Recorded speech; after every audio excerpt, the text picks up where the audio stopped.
berjumpa lagi dalam renungan singkat Minggu 28 Juni 2020. Judul renungan kita hari ini adalah Jangan Tutup Dirimu. Pertanyaan penting di sini adalah, kepada siapa hati kita jangan tertutup? Atau kepada siapa hati kita terbuka? Setidaknya ada dua jawaban, yakni kepada Tuhan dan kepada sesama.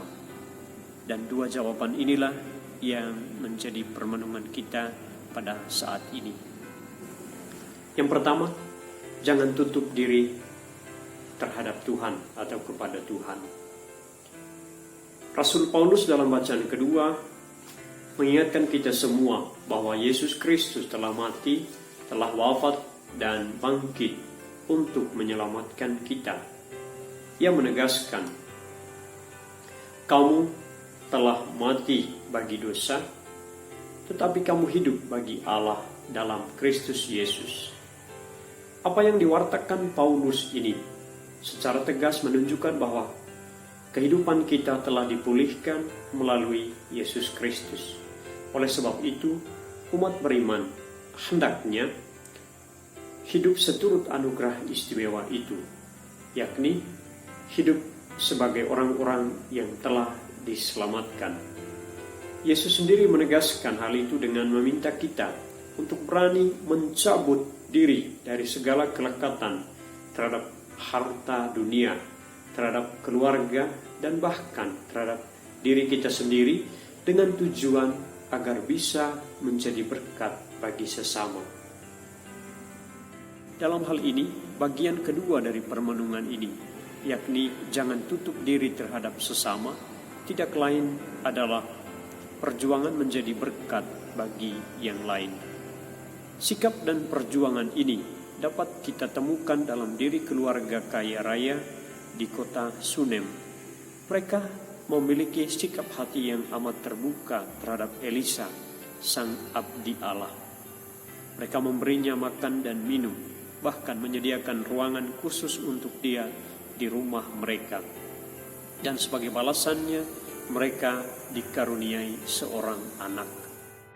Hal ini tercatat dalam kitab 2 Raja-Raja yang menjadi bacaan pertama dalam perayaan Ekaristi hari ini. Dan Yesus pun menegaskan bahwa barang siapa menyambut seorang nabi sebagai nabi, ia akan menerima upah nabi. Dan barang siapa menyambut seorang benar sebagai orang benar, ia akan menerima upah orang benar. Dan barang siapa memberi air sejuk secangkir saja kepada salah seorang yang kecil ini, karena ia muridku, aku berkata kepadamu, sesungguhnya ia tidak akan kehilangan upahnya. Saudara-saudari terkasih, dari ayat-ayat suci ini kita dapat mengerti bahwa sikap terbuka kepada sesama yang nyata dalam sikap menerima kehadiran orang lain dengan penuh kasih, memberi bantuan dan pertolongan tidak akan pernah sia-sia. Semuanya mendapat upah, mendapat imbalan, yakni keselamatan, kelimpahan jasmani dan rohani. Sebab sesungguhnya sikap terbuka dan perbuatan-perbuatan baik kepada sesama secara tak langsung juga merupakan tanda keterbukaan hati kita kepada Tuhan. Hal itu telah Yesus sampaikan kepada para murid. Barang siapa menyambut kamu, ia menyambut aku. Dan barang siapa menyambut aku, ia menyambut dia yang mengutus aku. Dengan demikian, sikap terbuka kepada Tuhan dan kepada sesama tak pernah terpisahkan. Dia yang menerima kehadiran Tuhan dalam dirinya tak pernah dapat menolak untuk menerima dan menolong orang lain. Seluruh hidup kita adalah ziarah bersama dan di dalam Tuhan. Sikap dan tindakan kita kepada sesama juga merupakan sikap dan tindakan terhadap Tuhan.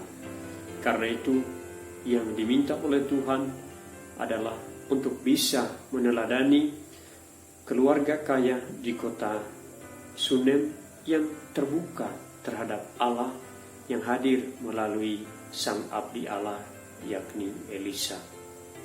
Saudara-saudari, sesungguhnya panggilan kita semua dalam hidup kita adalah panggilan untuk senantiasa berjalan bersama Tuhan, terbuka terhadap Dia dan segala rahmat-Nya, serta menjadi berkat bagi orang lain.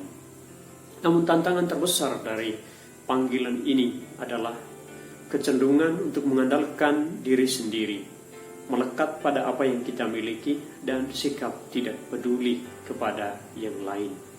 Maka untuk dapat menjawab panggilan, yakni terbuka terhadap Tuhan dan sesama, kita perlu menyingkirkan penghalang pintu hati kita, yakni sikap mengandalkan diri sendiri, melekat pada apa yang kita miliki, dan sikap tidak peduli. Ketiga hal ini hendaknya kita singkirkan supaya hati kita tetap terbuka kepada Allah, mengandalkan rahmat-Nya, dan dapat menjadi berkat bagi yang lain. Tuhan memberkati kita. Amin.